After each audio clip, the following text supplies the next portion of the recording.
저 사무처장이 문을 좀 알겠습니다. 시에 이렇게 많이 와주셔서 정말 고맙습니다. 저는 사회를 맡고 있는 동양영웅 선생 사업회 부이사장 이구엽입니다.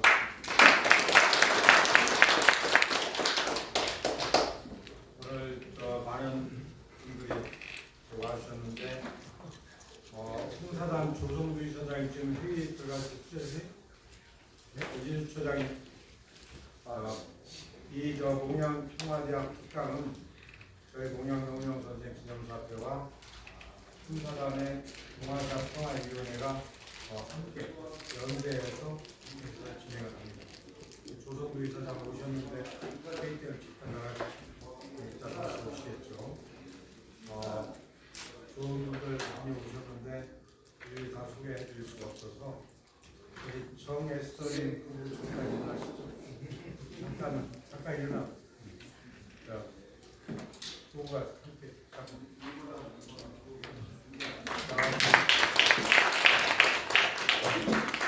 운동 하시는 부부신데 60대 초반으로 보이지만 80 되셨습니다.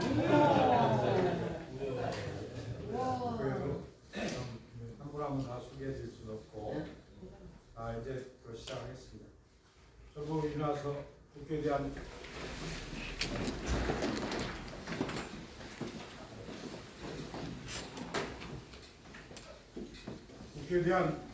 경례.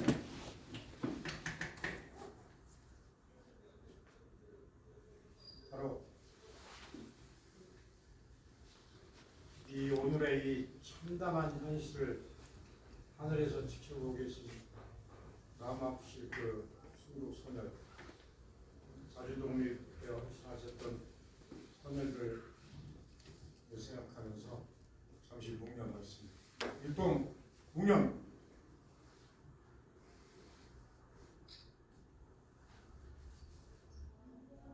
바로 자리에 앉으십시오.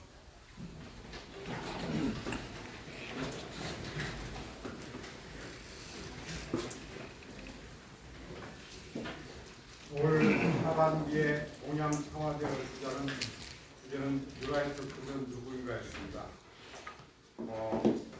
9월에는 정태현 전 고대 인문대학장의 식민지 군대론의 조작과 허구에 대해서 아주 경제학자로서 통렬히 비판하셨고, 두 번째 지난 10월달에는 여러분 잘 아시는 호사카이주 교수가 일본 극우와 한국의 뉴라이트가 어떻게 함께 움직이고 있는지 그거의 정확한 정보를 바탕으로 아주 재미있는 특강을 해주셨습니다.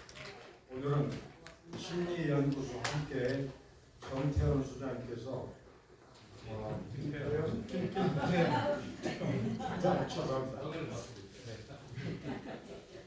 어제 술 너무 많이 먹어가지고 뉴라이트의 그냥 대회와 심리학 특징 특강을 해주실 텐데 김태형 소장님은 제가 거의 매일 유튜브 빼놓지 않고 인사를 드립니다. 그런데 그냥 다른 통찰력을 가진 지식이라고 저는 생각하고 있습니다. 자, 잠깐 나와서 인사하시죠.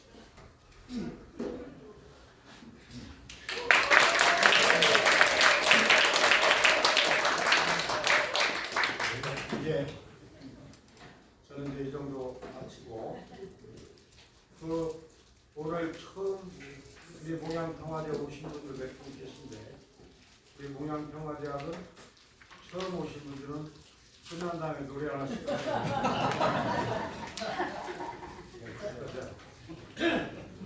제가 어렸을 때 개구장이었는데 10년 전 좀 딱딱한 앞니가 좀 앞니가 나와서 개구장에서 아래 두째 점을 앉아서 개구장이가 내가 너무 까불었어서. 자, 김태우 소장님 모시겠습니다. 감사합니다.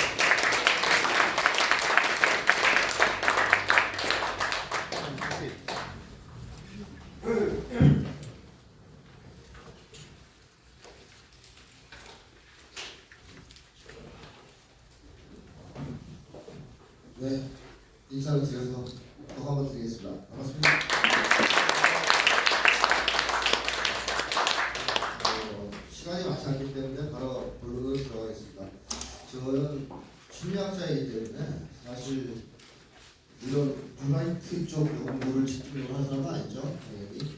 근데 하도 시골 보니까 뉴라이트를 설치다 보니까 어쩔 수 없이 뉴라이트에 대한 것도 좀 다뤄보게 되는 상황이 됐습니다. 자, 뭐 우리나라가 뉴라이트 때문에 지금 못하를 알고 있고요. 사실 윤석열 정권은 뉴라이트 정권이라고 해도 과언이 아닙니다. 뉴라이트가 이렇게 득세한 적이 처음이라고 보여지는데요. 뉴라이트라는 집단은 제일 큰 문제, 우리 한국 사회에 이야기하는 가장 큰 문제 역시 역사적으로 됐습니다. 뉴라이트가 제일 많이 주장하는 건 뭐냐? 일단 일본 제국주의 범죄, 만행 이런 걸 부인하죠. 대표적인 게 바로 종북이라는 문제입니다. 자발적으로 갔다는 거, 없었다는 거, 일본 놈들이 하는 얘기를 뉴라이트가 같이 하고 있습니다. 그 다음에 또 하나는 일본을 미워하고 찬양하는 것이 또 뉴라이트의 주요한 하는 짓이죠. 대표적인 게 바로 이제 식민지 근대화입니다. 일본 덕분에 근대화되었다. 잘 살게 되었다. 사실 이 말을 뒤집어 보면 한국을 비하하고 자기를 비하하는 게 있는 거죠. 일본 덕분에 그랬다. 우리는 우리 힘으로 할 수 없었을 것이다. 이런 깔려 있습니다. 요거와 관련해서 한 가지만 말씀드리면 한국의 그 소위 우파, 뉴라이트를 포함한 우파들은 이병철 전 회장, 삼성그룹 전 회장을 좋아합니까? 싫어합니까? 좋아해요. 돌아갔어요.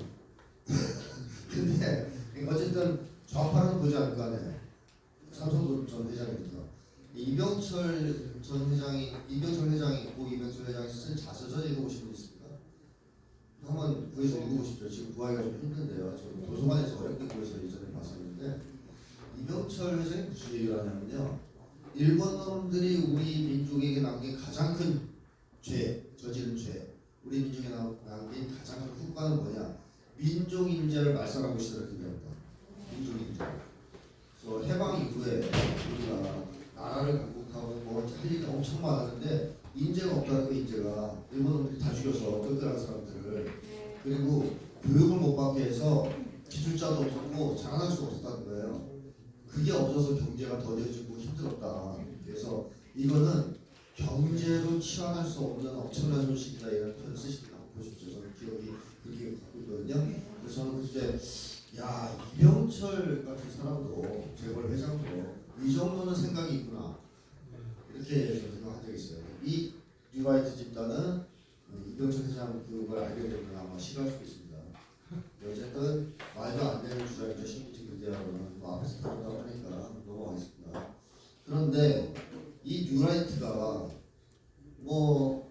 일본의 식민지 만행을 부정하는 것은 몰라서 그런 걸까요?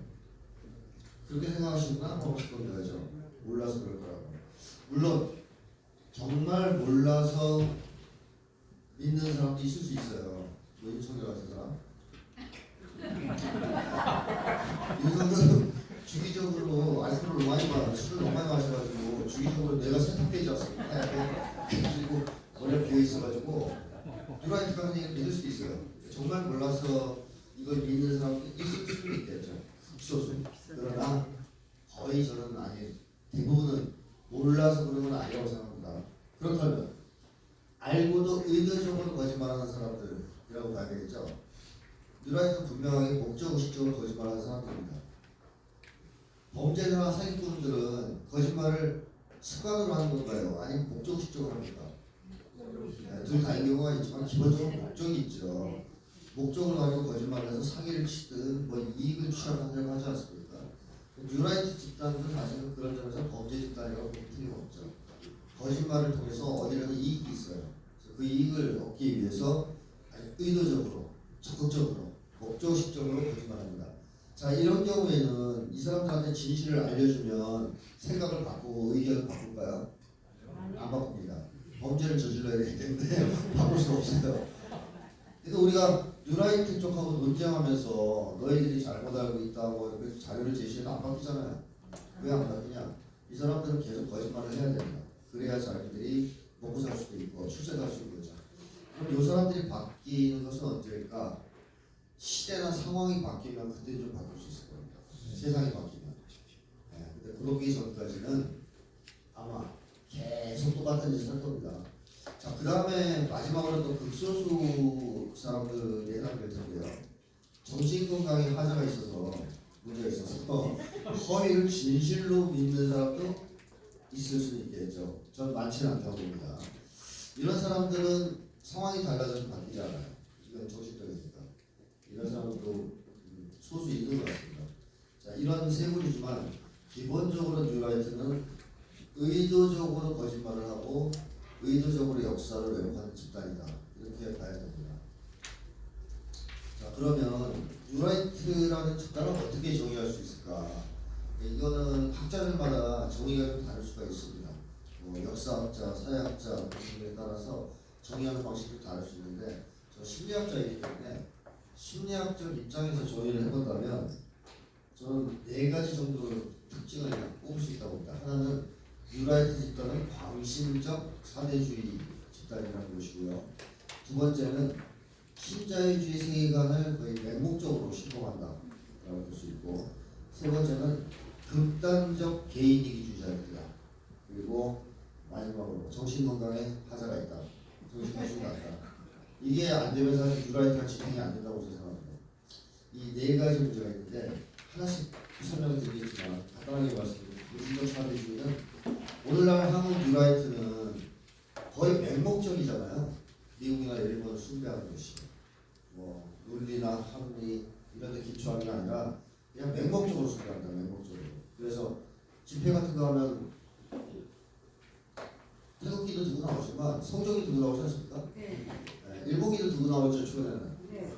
차이나 일전이 이스라엘이 들고 나오죠. 거의 강적이라는 느낌이 들죠. 강적이다. 이런 사람들이다. 그다음에 신자유주의 세계관을 철저히 믿는 사람들이에요. 양육방식의 세계관. 이게 사실은 제국주의의 이데올로기 기초인 거거든요. 그래서 이런 거 물질주의자들입니다. 철저하게. 뉴라이트들은 돈 좋아하고 황금 좋아하고 디올백 같은 거 좋아하는 사람들이에요. 속물이에요, 속물. 그런 점에서 또 과거의 우파들하고 좀 다르고 경제 만능주의적 사고를 합니다. 그게 식민지 근대화를 주장하는 하나의 원인 중 하나입니다. 그 다음에 이 사람들은 또 극단적 개인주의인데 그거는 극우 보수를 위해서 이런 짓을 하지도 않아요. 제가 볼 때 요즘에 뉴라이트들은 다 사실은 자기 혼자 잘 먹고 잘 살려고 이런 짓을 하는 건데 혼자 하면 위력이 없지 않습니까? 힘이. 그래서 모여서 떼거지로 하는 것 뿐입니다. 사실은 특정한 어떤 사회 집단, 예를 들어 보수층 이런 걸 위해서 나름대로 목적을 가지고 움직이는 그런 전통적인 보수도 아니라는 것이죠. 그 다음에 정신건강 매우 낮습니다. 이 사람들. 이 정신건강이 어느 정도만 돼도 뉴라이트가 될 수 없어요. 제가 볼 때는. 그래서 그 중에 대표적인 게 양심, 배타성 문제인데요. 뒤에 자세히 설명드리겠습니다. 자, 우선 하나씩 다시 좀 짚어보면 사대주의는 원래 먼 옛날부터 한국인들 마음속에 조금 있긴 했어요. 근데 사실 우리나라에 최초로 사대주의를 도입한 나라가 어디인 것 같습니까? 중국? 네? 그러니까 우리 민족 중에서 어느 국가가 사대주의 처음에 신라 아시잖아요. 신라가 당나라에게 알람을 해가지고 고구려를 쳤죠. 이때부터 사대주의가 시작된 거고요. 그 다음에 고려가 통일을 하면서 나중에 통일하면서 사대주의를 씻어냈어요. 그러니까 씻어냈습니다. 그 당시 고려는 사대주의적이지 않았죠. 기본적으로. 그러다가 다시 한국 사회 사대주의가 발흥하기 시작한 것은 조선시대 때부터죠. 이성계가 위안도획을 할 때 사실 사대주의란 말을 만든 게 이성계 아닙니까? 이성계가 뭐 작은 나라가 어떻게 감히 뭐 이러면서 스스로 위안도획을 했었죠. 그때부터 사대주의가 한국 사회에 자리 잡기 시작했는데 그럼에도 불구하고 우리 민초들, 백성들은 사대주의가 심했을까요? 아니면 거의 없었을까요? 거의 없었습니다. 거의. 저는 한국인의 마음속에 우리가 있다라는 우리 민족 심리를 분석한 책도 썼는데요. 우리 백성들은 사대주의 없어요. 또 여러 가지 얘기를 할 수 있지만 한 가지만 제가 사례를 들면 한국 사람들은 조금만 기분 안 좋고 틀리면 욕하잖아요. 외국 사람들. 미국 사람은 뭐라고 그래요? 양키, 호랭이, 그 다음에 뭐 미국 노 이게 당연히 나오는 거고요. 뭐 그런 거 나오고 그다음에 러시아 마음에 안 들면 루스게 이러면서 욕하죠. 일본은요. 외놈, 쪽발이, 뭐 개간짝 등등 뭐 엄청 많습니다. 일본에 가지고. 그럼 중국은 짱게, 떼놈 뭐 있어요. 근데 이런 거 한국 사람들이 정말 술 먹으면서 야 떼놈 그 새끼들 말이면서 그런 거 외국인들이 좀 깜짝 놀라요. 그러니까 왜 놀랐느냐? 외국인들이 볼 때 그 내 나라, 한국인이 씹는 내 나라가 강대국이에요. 그렇죠. 객관적으로 아주 큰 나라들이에요. 근데 외국 사람들은 좀 큰 나라, 강대국에 대해서는 약간의 두려움과 외교심이 있습니다. 네. 그래서 함부로 얘기 안 해요. 좀 이렇게 정중하게 대하거나 적어도 우리처럼 쉽진 않아요. 한국 사람들은 수트를 다 씹어버려요. 자, 왜 그러냐? 우리 민족은 예로부터 힘에는 굴복하지 않는 민족입니다. 강하다 할 때 그 기준은 한국인들의 기준에서 힘이 아니에요. 그래서 얼마 전에 KBS에서도 방영했던 고려 거란 전쟁이 있어요. 그거 보신 분들 아시겠지만 거란의 황제가 고려의 장수를 잡아가지고 회유합니다. 내 밑으로 들어오라고. 불복을 안 해요. 아무리 괴롭혀도 죽이려고 그러고.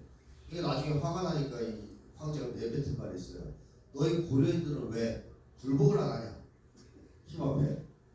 자기들은 당연히 힘이 딸리면 항상 불복해왔으니까 그럴 거라고 예상했는데 불복을 안 하는 거예요. 그러자 그 고려 장수가 뭐라고 그러느냐?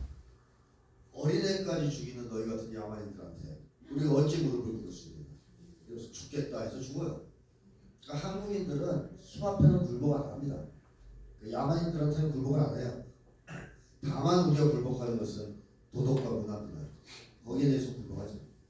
그래서 한국 사람들은 싸울 때 뭘 가지고 싸워요? 누가 주먹 세냐? 누가 도덕적으로 더 우월하냐?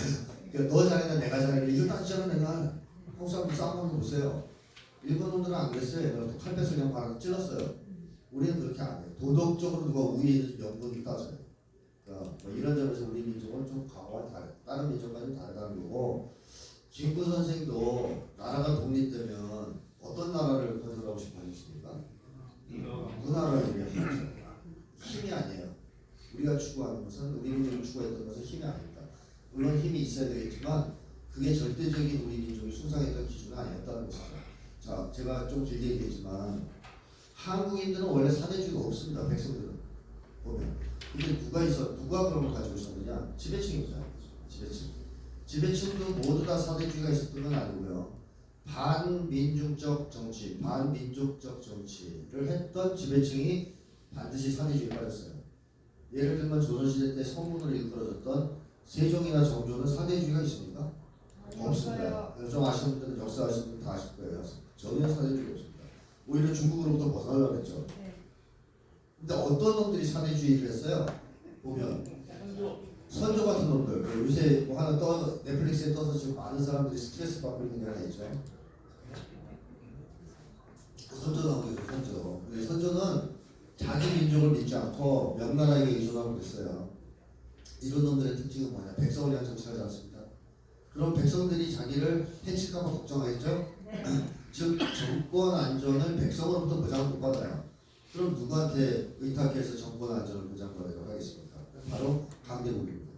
그래서 반민족적, 반민중적 지배층 이 사대주의의 온상이 되는 겁니다. 어느 시대에. 그럼 윤석열이는 어때요? 지금 딱 보면 반민족적, 반국민적, 반인간적 정권이잖아요. 그럼 국민들로부터는 정권 안전을 보장받을 수 없죠? 네. 그럼 누구로부터 보장받아요? 미국과 일본인 거죠.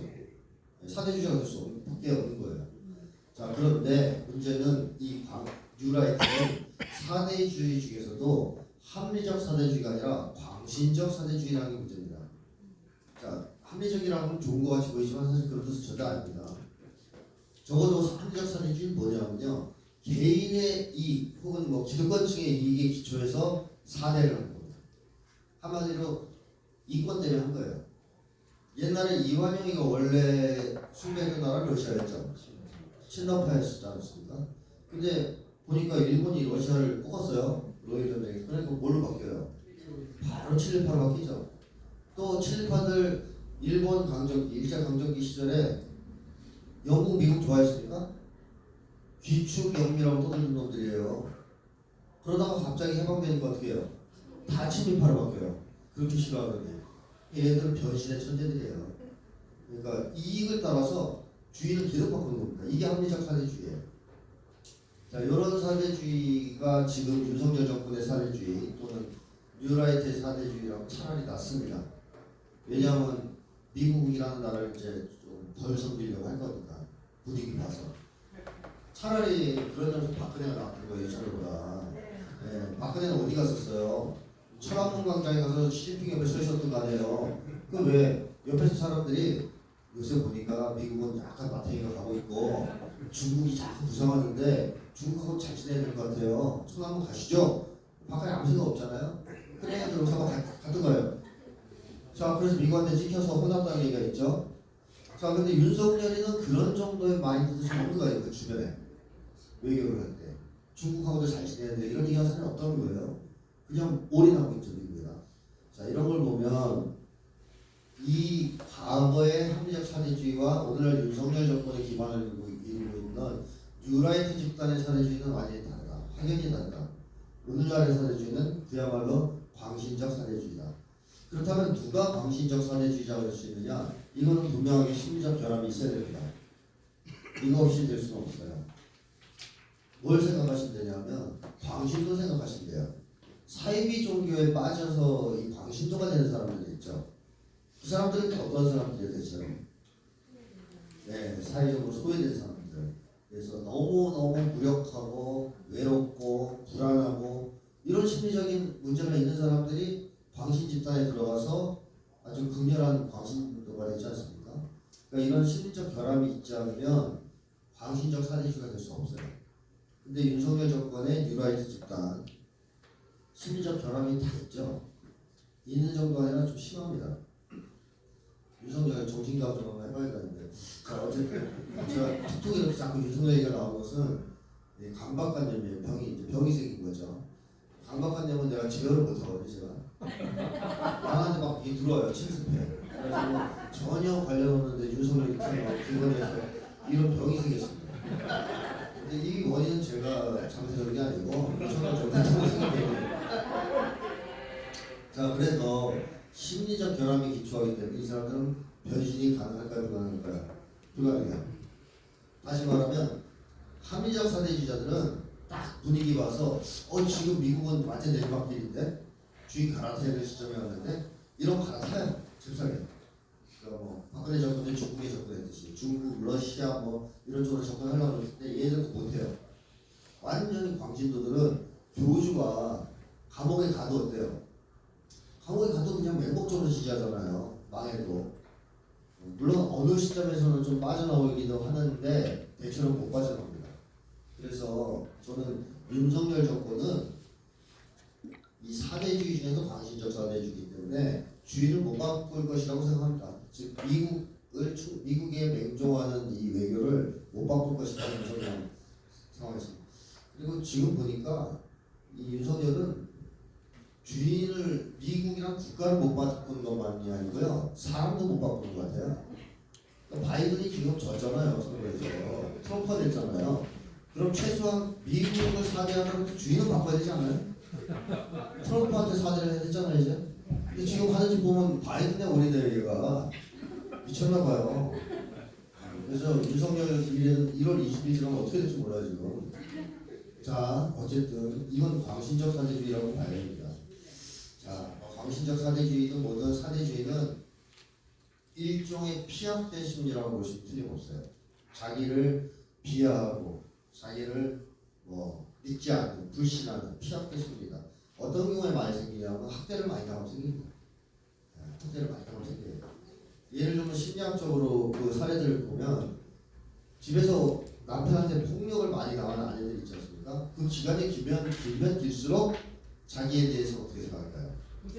부정해요. 불신합니다. 나는 혼자서 못 살아. 우리 남편 훌륭한 사람이야. 이런 심리를 보여요. 아이들도 똑같아요. 부모의 폭력을 많이 당한 아이일수록 자기를 비난해요. 그게 피압된 심리거든요. 어쩔 수 없이 그런 게 형성된 게 있어요. 근데 한국 사회에서 살아가면서 윤석열처럼 어릴 때 많이 맞고 자란 사람 또는 일본의 식민지 지배를 받으면서 하면서 그 강대성에 두려움을 많이 느낀 사람, 이런 사람들은 피양대 심리가 생길 수 있겠죠. 자, 그런 사람들이 이제 사대주의에 더 쉽게 빠진다는 겁니다. 그렇다면 이 광신적 사대주의 관련해서 정신적 하자가 있어야 된다고 했잖아요. 제가 심리학 따라. 그럼 그거를 초래한 원인이 뭐냐? 그게 저는 뉴라이트의 등장 배경과 관련이 있다고 생각합니다. 1980년대에는 진보운동이 한국 사회에서는 아주 폭발적으로 성장하고 있었죠. 네, 뭐 엄청났습니다. 서구 사회도 사실은 70년대까지는 진보운동이 엄청 활발했어요. 그러다가 80년대부터 서구 사회는 진보운동이 후퇴하기 시작합니다. 뭐와 더불어서 사회주의 진영이 붕괴하기 시작하면서 한국은 10년 늦게 90년대부터 진보운동이 내리막길을 걷기 시작합니다. 다시 말하면 이 뉴라이트의 등장 배경에는 바로 사회주의 진영의 붕괴 그리고 미국 1급 패권 시대 개막이 엄청난 영향을 미쳤다는 겁니다. 그러니까 사실 유럽이든 한국이든 그 당시 진보운동을 했던 세력들 대부분 사회주의 지향이었어요. 사회주의를 지향했습니다. 근데 사회주의가 무너졌어요. 그러면 뭐지 이게? 이런 혼란이 오지 않았겠습니까? 이 중에서 가장 크게 혼란을 겪고 충격을 받은 사람들은 누구냐? 민중을 위해서 또는 나라를 위해서 정말 사심 없이 운동했던 사람들이 아니에요. 그런 사람들은 사회주의가 무너져도 또 다른 길을 찾아서 그 길을 가려고 할 겁니다. 누가 제일 충격을 받았냐? 운동권에 기어 들어와서 출세하려고 했던 사람들, 성공하려고 했던 사람들. 이 사람들은 이제 엄청난 타격을 받는 거죠. 그런 사람들 많았어요. 80년대에는. 왜냐하면 80년대는 운동이 워낙 활발해가지고요. 곧 세상이 뒤집힐 것 같은 분위기가 있었거든요. 그때 대학 다녀보신 분들 아실 겁니다. 그러니까 딱 봐도 여기에 기어 들어가서 어떻게 좀 해야 내가 출세할 것 같아. 그게 의식적으로 그렇게 생각하는 사람도 있고요. 무의식적으로 그런 걸 갖고 들어가는 사람도 있어요. 이거는 뭐 복잡하지만 어쨌든 그런 사심을 가지고 운동을 했던 사람들은 엄청난 충격을 받을 수밖에 없어요. 예, 나 끝장났네. 인생 허비했네. 아, 취직이 날걸. 별의별 생각이 다 들겠죠? 앞으로 어떻게 밥 먹고 살지? 자, 엄청난 혼란과 공포에 빠지고 자기가 가지고 있었던 세계관이 완전 붕괴되는 경험을 하고 정체성이 나타납니다. 그동안 뭐 혁명가니 뭐니 이렇게 스스로 잘난 척하고 살았는데 다 깨진 거예요. 자, 이 정신적 파탄 이걸 어떻게 할까요? 이 시대 이걸 초래했던 제국주의 정복 미국의 백기 투항하는 것으로 나타난다고 합니다. 그러니까 야 내가 괜히 미국한테 깝쳐가지고 이렇게 센 나라인데 세계를 싹 지배하는 초강대국 인류 패권 국가인데 내가 그동안 너무 철없이 깝쳤구나. 미국은 너무 위대해. 이렇게 또 팍 돌아서는 거죠. 그래서 이 사람들은 이 영향을 받아서 미국에 대해서 숭배하고 동일시하는 심리를 갖게 돼요. 그래서 저는 뉴라이트가 본질적으로 친미 세력이고 숙미 세력이라고 생각합니다. 7.18이잖아요. 만약에 미국이 일본하고 싸우라고 했으면 이 사람들은 7.1 행동을 했을까요? 저는 안 했을 거라고 봐요. 오히려 미국 명령을 받아서 일본하고 싸웠을 겁니다.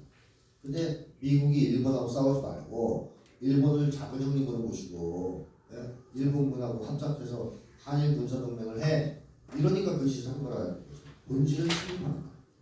사실 이 90년대의 이 거대한 변화 속에서 한국에만 이러한 뉴라이트 집단이 등장한 게 아니에요. 전 세계적으로 다 등장해요. 그러니까 서구 사회에서는 제3의 길이라고 해서 진보 세력이 마탱이가 많이 보입니다. 그래서 그다음부터 서구의 진보 운동은 대중의 머리를 받기 시작하는데요. 마탱이가 관계 하나 있고 그다음에 또 하나 이런 흐름 속에서 등장한 게 신나치입니다. 신나치. 지금 신나치의 알성이 어디예요? 우크라이나입니다. 우크라이나가 신나치의 아성입니다. 그러니까 신나치는 우크라이나에 다 직결했다 이렇게 보셔도 틀림없는데요. 그리고 뭐 북유럽에까지 지금 신나치가 나타났어요. 이 세력들이 부활하게 된 것은 바로 90년대입니다. 이때를 기점으로 기지개를 켜면서 다시 우리의 시대가 왔어. 이게 선취적이었습니다. 자, 그래서 사실상 뉴라이트는요 서구 사회에 등장한 신나치하고 비슷한 집단이라고 보시면 됩니다. 대를 같이 하는 전 세계적으로 다 등장했다. 미국의 1급 패권 시대가 열리면서 그렇게 설명할 수 있겠고 이때 미국이 사회주의를 무너뜨리고 전 세계를 제패하기 위해서 내세운 이념이 신자유주의죠. 그리고 신자유주의 정책을 전면합니다. 그러면 당연히 이 사람들은 미국에 완전히 백기 투항을 했기 때문에 신자유주의 이념과 가치를 그냥 무조건적으로 수용했겠죠. 동조하고 그리고 뭐 이런 것은 말씀드린 정신건강의 파탄에 기초하고 있다는 겁니다. 그래서 뉴라이트는 한국에서 우연히 발생한 변종 집단은 아니다. 그런 말씀 드리고 싶어요. 전 세계적으로 나타난 그런 이제 변종 집단이다. 이렇게 이제 말씀드리고 싶고 그게 한국에서는 특이한 양상으로 표현된 것이다 이렇게 되어 있습니다. 자, 사실 뉴라이트가 미국에 아양 떨고 숭배하고 하는 사대주의자가 됐을 때 미국이 뭘 원하는지 제일 관심 많았을 거 아닙니까? 지금 안 잘리는 사나이 있죠, 김태호. 네, 김태호 안 잘리잖아요. 어떤 일이 있어도 그 안보실장은 바뀌어도 김태호 안 바뀌어요. 차장. 그 김태호가 사람들은 다 친일파라고 알고 있지 않습니까? 김태호 미국 유학합니다. 그리고 미국 유학에서 박사학위를 뭘로 땄느냐? 일본이 원하는 주제를 써서 땄어요. 네, 그럼 조사해보시면 저도 조사해서 배웠는데 요즘 치매가 와서 기억을 못하겠어요. 얼마 전에 찾아보니까 그걸 따더라고요. 일본의 외교 정책에 대해서. 예? 일본의 외교 정책에 대해서. 맞습니다. 일본의 외교 정책을 썼어요. 놈이 미국의 그 자유주의자들이 모여있는 신자유주의자들이 모여있는 학교 어느 학교죠? 시카고. 거기 가서 그러니까 얘는 친일파예요. 그리고 미국 사람들이 한국인에게 뭘 원하는지를 알아요. 일본과 사이좋다라기보다는 한테 일본에 굴복해서 일본하고 다시 결합해서 한일 군사동맹을 만들어라. 이거를 그때부터 배운 놈이에요. 그러니까 얘는 사실상 친일파죠, 친일파. 미국 간첩이라는 얘기도 있지 않습니까? 자, 그래서 이 미국은 사실 60년대부터 한일 군사동맹을 추구했습니다. 이때만 해도 소련이 주 대상이었죠. 소련을 막기 위해서 한일 군사동맹을 추진했는데 안 돼요. 잘. 왜 안 됐을까요? 한국 사람들이 절대로 응답을 안 하는 거예요. 반일의식이 너무 강하니까. 민족의식이 강해서 이거는 도저히 한국에서 독재자들이 해낼 수 없는 거예요. 그래서 김태효가 이명박을 추동해서 너무 친일을 하니까 이명박이 잘라버린 거 아닙니까? 자기가 지지율 떨어질까 봐. 자, 근데 어쨌든 한국인들의 이 강한 반일의식, 반일감정, 민족의식 때문에 번번이 실패했습니다. 미국은 원했는데. 근데 지금 미국 입장은 옛날같이 아유 안 됐어? 할 수 없지. 그럼 좀 이따 다시 하지. 이런 입장이 아니에요. 지금 미국 다급하지 않습니까? 패권이 세계적으로 막 추락하고 있어요. 유럽에서 지금 전쟁 지기 일본 직전이죠. 중동에서도 이스라엘 지금 거의 고립됐죠. 그 다음에 뭐 다른 나라들의 도전도 엄청나고 미국의 지위를 계속 추락합니다. 그러니까 미국 입장에서는 빨리 동아시아에서 패권을 시키기 위해서는 한일 군사동맹을 반드시 만들어야 된다. 절박해요. 그래서 바이든 정부 들어서서 엄청 밀어붙이죠. 빨리 일본하고 해. 그래서 그걸 해낼 수 있는 집단이 필요할 거 아니에요. 한국에서. 자, 근데 한국에서는 아까 말씀드렸지 반일 의식이 엄청 강한데 외국 사람들이 이걸 뚫고 매국노 소리 들어가면서 미국의 요구를 들어줄 수 있는 집단이 필요했어요. 그래서 그런 집단은 미친놈들 아니면 안 되는 거 아닙니까? 제정신을 가진 사람들이 그런 짓 하겠어요, 한국 사회에서? 최소한 한국 사람들은 친일파니 매국노냐는 소리 듣기 싫어합니다. 네, 듣기 싫어해요. 근데 그걸 기꺼이 들어가면서 일본의 앞잡이 노릇을 할 만한 미친놈들은 찾기 힘들어요. 뉴라이트 아니면 없어요. 그래서 미국은 뉴라이트를 지원합니다. 열심히. 필요하니까. 그래서 이 목적은 뭐냐, 뉴라이트를 내세워서 뭘 하려고 한 거냐. 한국인들의 반일 감정을 일단 약화시키려고 했습니다. 그 교과서 같은 거를 왜곡한다든가 뉴라이트 교과서 만든다든가 이런 거죠. 그 다음에 이 매국 집단을 대대적으로 양성하죠. 세력을 키운 겁니다. 뉴라이트가. 그래서 뉴라이트가 미국이 절박해지고 패권이 추락하면 추락할수록 사실은 한국에서 더 커졌어요. 절박해지니까 키운 거죠. 그리고 윤석열 정권을 완전히 장악한 거예요.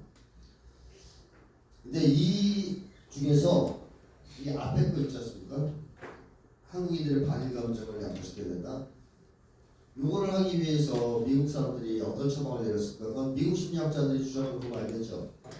자, 미국 심리학자들, 저는 오늘은 시간이 짧기 때문에 깊은 얘기 못 하겠는데 유명한 미국 심리학자였습니다. 선스 타렌이라고. 우리나라에도 이 책을 내가지고 베스트셀러가 된 사람이에요. 제 책은 내면 거의 안 팔리거든요. 이 사람 이런 사람 나오면 잘 팔려요. 이게 미국에서 유명한 사람이니까 아마존 1위 이래가지고 막 팔린 베스트셀러예요. 많은 사람들이 읽었을 건데 이 사람이 책에서 뭐라고 주장하느냐? 자 읽어보시면 뭐라고 그래요? 이제 이 사람 북한이라고 했지만 사실상 똑같은 내용입니다. 맥락은 똑같아요. 한국 사람들이 일본을 싫어하는 게 뭐 때문이라는 거예요? 그렇게 역사를 가르쳐서 그렇단 말이에요. 정보를 정부에서 줘서. 그러니까 어떻게 하면 이걸 바꿀 수 있다고 봐요? 역정보를 좀 내라고 그런 거죠. 이게 미국 사람들의 인지주의적 입장입니다. 이게 미국 전통심리학, 주류심리학 입장이에요. 그러니까 미국에 충실한 우리 한국의 지식인들 딱 보니까 이런 걸 들어보니까 어떻게 하면 되겠어요? 교육을 바꾸고 언론 플레이를 바꾸고 유라이트를 내서 떠들어내면 정보를 딴 걸 주면 역정보를 주면 한국인들의 머리를 바꿀 수 있다고 믿었겠죠. 그래서 이 짓을 했다는 겁니다. 이게 근거가 있어요. 이론적 근거가. 근데 저것의 기반은 뭐냐면 결국 국민 개변지론이라고 볼 수 있어요. 원래 미국의 심리학의 원조는 행동주의입니다. 이건 다들 아실 텐데요. 행동주의의 모토는 뭐냐면 자극을 통해서 인간을 조종 지배할 수 있다. 이런 거예요. 한마디로 윤석열을 유인하려고 싶으면 김치찌개를 끓여 흔들면 윤석열을 못하는 거잖아요. 자극과 반응이에요. 그렇게 해서 윤석열을 지배하고 조종할 수 있다. 이런 게 이제 행동주의 주장이거든요. 그러면 그것이 비판을 많이 받다 보니까 미국의 주류가 이걸 바꿔요. 인지주의로. 요건 뭐냐? 자극이 아니라 정보가 중요하다고 봐요. 인간은 지적 존재니까. 그래서 정보를 통해 인간을 조종 지배할 수 있다고 봅니다. 그러니까 윤석열한테 극우 유튜브를 계속 보여주면 윤석열은 우리를 따라먹다 이거죠. 요게 이제 미국 사람들의 기본적인 미국 심리학의 입장인데 결국에는 보통 사람들을 뭘로 보는 거예요? 조종 가능한, 지배 가능한 개돼지로 보는 거죠. 그럼 이 심리학자들이 자기들도 여기에 포함된다고 생각하는 것 같습니까? 자기들은 아니에요. 자기들은 자극을 주는 사람이에요. 그리고 정보를 제공하는 사람이에요. 자기들은 빼요. 나머지 일반 사람들, 국민들만 이렇다고 봐요. 그 왓슨이라는 행동주의의 원조가 뭐라고 했습니까? 애들을 나한테 보내라 꼬리표 붙여서 대통령, 뭐 기자 내가 키워주겠다고 해. 그러니까 자극을 줘서 그렇게 키우겠다는 거예요. 그럼 자기는 자극을 주는 사람이에요. 이 전제돼 있어요. 그러니까 이건 지독한 엘리트주의고 국민들을 천대하는, 백성들을 천대하는 그런 사상입니다. 어쨌든 여기 각해서 정보전을 하고 있는 거죠. 치열한 정보전. 자, 그 다음에 이 사람들은 또 하나가 이제 광신적 사대주의가 아니라 즉 신자유주의 세계관을 갖고 있다는 건데요. 약육강식의 원리를 철저히 믿는 사람들입니다. 이건 뭐 다들 아시지만 제국주의나 인종주의가 약육강식의 세계관에 기초하는 거예요. 그리고 속물이라는 것은 드러나는 게 윤석열 정권 보면 알 수 있죠. 하나같이 재물을 밝히는 것들밖에 없지 않습니까? 그것도 아주 저열하게. 속물적 쾌락을 추구합니다. 이 사람들은 또 특이하게. 그러니까 정신적 쾌락을 안 좋은 쪽이라도 그걸 추구하는 사람 거의 없어요. 제가 볼 때. 이 사람들은 거의 다 속물적 쾌락을 쫓는 사람들이에요. 그리고 뭐 근원적으로는 인간에 대한 사랑의 능력까지 상실한 환자들이다. 정신병자들이다 이렇게 볼 수 있고요. 그다음에 뭐 경제 만능주의야. 그런 말씀드렸듯이 모든 것을 돈을 기준으로 바라보는 기준. 이런 점에서 이 사람들은 일본이 철도 놔주지 않은 애들이 한가해요. 그러니까 전기 놔주고. 그래서 누가 그런 비판을 했더라고요. 그래서 적절한 비유 같은데 도둑놈이 우리 집 털어가려고 들어오면서 사다리를 내려놓은 거예요. 그리고 이제 굴도 뚫었어요. 그러면서 털어갔어. 그리고 남은 게 사다리, 굴 이런 게 남았을 거 아니에요. 근대화 시켜줬다. 우리 집을. 왜 말이 되는 소리입니까? 완전히 미친 소리죠. 근데 이것도 결국에는 뭘 중심으로 보니까 그런 게 아니냐면 물질과 돈을 중심으로 보니까 그런 거예요. 아까 제가 손에 말씀드렸듯이 이병철 회장은 뭘 중심으로 보는 거예요? 사람이에요. 사람. 네, 인간입니다. 그러니까 정주영 회장이든 이병철 회장이든 자서전 같은 걸 보면 공통점이 한국인은 그렇게 칭찬합니다. 네, 그렇죠. 그래서 한국인 훌륭하다. 내가 외국에 나와서 노동자 써봤는데 얘들 진짜 안 된다. 한국은 너무 비교된다. 그래서 둘 다 한국인에 대한 자부심이 굉장해요. 그리고 우리 민족이 이렇게 경제 성장을 할 수 있었던 것은 우리 민족의 우수성과 관련이 있다고 둘 다 얘기합니다. 이거는 무어 중심의 세계관이에요. 인간입니다. 우리 인간 중심. 인간이 제일 중요한 거예요. 사람을 망쳐놓으면 돈이 많으면 뭐합니까? 그렇죠. 지금 뭐 윤석열 정부 사람들이 돈이 없나요? 돈은 많죠. 근데 머리가 엉망이 됐잖아요, 뇌속이. 예, 그런 인간들을 어디다 써요 나중에. 자, 그런 점에서 본다면 경제망명주의 같은 것도 결국 이제 신자유주의 때 들어온 것이다 이렇게 말씀드릴 수 있고요. 그 다음에 이 얘기는 뭐냐면요. 그래도 과거에 뭐 박정희, 전두환 이런 사람들은 어떤 집단을 대변하려고 했을까요? 한국의 기득권층 대변하려고 했어요. 사실 그 사람들은 보수층. 그래서 보수 대부분에게 이익이 되는 계급 정치를 하는 측면이 있어요. 어느 정도는. 그리고 국민들의 지지를 너무 잃으면 안 되니까 또 어느 정도는 국민들한테 뭐 조금 했어요. 나름대로 그런 정치를 했다고 볼 수 있어요. 즉 자기만을 위한 정치는 안 했습니다. 그러니까 집단을 위한 정치를 했어요. 그게 이제 어떤 집단이었나요? 그래서 소설 사인 이제 보수층 그런 보수층에서 내세우는 지도자는 보수층의 이익을 대변한 정치하는 게 맞아요. 그런 점에서 내세워주는 거니까. 그런데 지금의 오늘날의 시대는요. 그런 식의 공동체 의식, 그게 작은 규모, 뭐 좀 나쁘게 얘기하면 마피아 집단, 범죄 집단 이걸 대변하는 정치도 안 해요. 다 자기만 생각하는 개인이기주의적 정치랍니다. 이거는 뭐 좀 심오하게 따지면 90년대 이후에 한국 사회가 거의 개인 이기주의자들로 바뀐 한국인들이 그런 생각이 됐기 때문이기도 하지만 이 세력은 특히 이게 심합니다. 그래서 저는 윤석열을 보면서 궁금했던 것이 야 쟤는 보수층을 위한 정치를 안 하는구나 이런 생각이 들었거든요.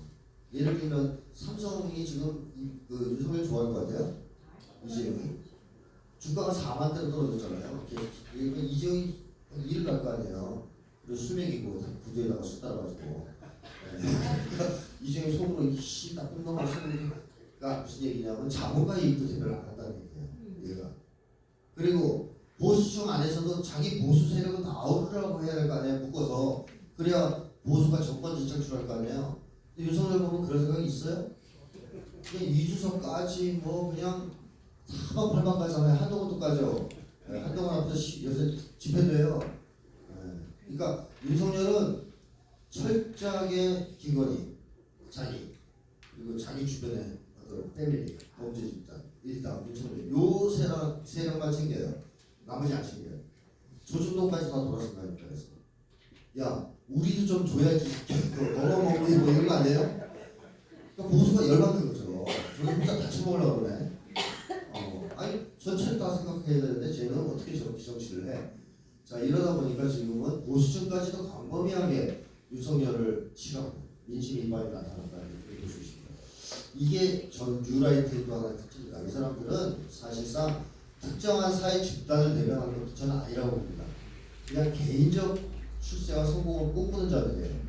근데 그게 지금 뉴라이트 활동을 하면 돈이 떨어지고 장관 자리가 떨어지고 독립기념관 자리가 떨어지기 때문에 열심히 한 거예요. 그렇게 봅니다. 자, 그 다음에 이거 심리학자로서 제가 제일 강조하고 싶은 건데요. 정신건강이 문제가 있어야 됩니다. 뉴라이트가 아닙니다. 그러니까 정신건강이 정상이면 될 수가 없어요. 되고 싶어도. 여기 밑에 계신 분들은 하고 싶어도 안 돼요. 나 뉴라이트 하고 싶어도 안 돼요. 왜냐면 정신건강이 정상이잖아요. 이 정상이 아니어야 이게 가능해요. 자, 그럼 이게 구체적으로 뭘 얘기하느냐? 일단 뭐가 보장돼야 되느냐? 양심이 보장돼야 됩니다. 양심. 사람의 인간의 양심은 두 가지 구성되어 있습니다. 하나는 도덕의식이고요. 또 하나는 도덕감정이에요. 자, 도덕의식과 도덕감정. 도덕의식을 가지지 않은 사람은 거의 없어요. 예를 들면 디얼백을 받으면 안 된다는 걸 김건희가 모를까요? 알죠. 아니 몰랐으면 처음부터 공개했겠죠. 나 디얼백 받았어요 하면서 페이스북에 있는데 올릴 수가 아니에요. 자랑하려고. 네? 아니 그러니까 이제 안다는 얘기잖아요. 그거 받으면 안 된다는 거예요. 그게 도덕의식 아니에요. 그리고 고속도로 휘는 것이 나쁘다는 거 알아요 몰라요? 알죠. 그러니까 숙이잖아요. 안 했다고 그랬잖아요. 당당하게 고속도로 우리가 휘었다? 뭐 이러면 좋잖아요. 스포도 하려고. 안 해요. 그러니까 도덕의식이 있는 거예요. 그러니까 도덕의식은 뭐냐? 무엇이 도덕적이냐 아니냐에 대한 지식이에요. 이거 없는 사람도 있어요? 한국 사회 살다 보면 대체로 다 갖게 돼요. 남의 돈 훔치는 건 범죄야. 그런 거. 자, 이게 도덕의식. 이거는 정상적인 인간이라고 갖고 있고, 저는 뉴라이트도 있다고 봅니다. 도덕의식이. 그 문제는 뭐냐? 도덕 감정입니다. 도덕 의식이 도덕 감정과 붙어 있죠. 즉 도덕 의식의 기초에서 체험하는 감정이 도덕 감정입니다. 예를 들면 누구를 막 괴롭히고 때렸어요. 기분 좋아요? 정상인들이라면 기분이 안 좋습니다. 그러고 나서 막 후회감이 몰려오고 죄책감도 생기고 뭐 여러 가지 안 좋은 부정적 감정을 체험해요. 그래서 전형적인 도덕 감정은 뭐냐면 죄책감, 후회감, 수치감 같은 거예요. 우리 나쁜 짓 하고 나면 막 가슴이 야릿하게 아프고 막 쪽팔리고 그러잖아요. 괴롭고 그래서 못 견디겠고 이렇게 사는데 나막 이런 생각 들고 이게 도덕 감정인 거예요. 정상적인. 근데 이게 고장난 사람도 있어요. 즉 정상적 도덕 감정인 죄책감, 후회감 등을 못 느끼니까 오히려 처벌 공포나 사랑 상실의 공포 같은 걸 느끼는 사람이 있어요. 대표적인 게 윤석열이죠. 이거는 제가 갑자기 튀어나온 게 아니고 이건 실제 윤석열이에요. 그러니까 이게 어떤 데서부터 비롯되냐면 그걸 따지고 들어가면 이게 어릴 때 동생의 그 장난감 뺏었어요. 동생이 울어요. 근데 너무 보니까 마음이 아파. 동생이 울고 그래서. 그러니까 이제 그걸 느끼고 앞으로 동생의 장난감을 뺏지 않아야 되겠다. 이렇게 생각하면 그다음부터 그런 짓 할 때마다 마음이 아프겠죠? 정상적 도덕 감정의 행동인 거예요. 근데 이제 윤석열이 동생 장난감을 뺏었어요. 뒤에서 아버지가 고목으로 막 때리는 거예요. 걔 동생 장난감 네가 형이냐고 해서 피 질질 날 때까지 말하셨어요. 자 그러면 윤석열은 동생의 장난감을 뺏으면 안 된다. 이 도덕 의식이죠. 네. 그거 뭐가 붙어요?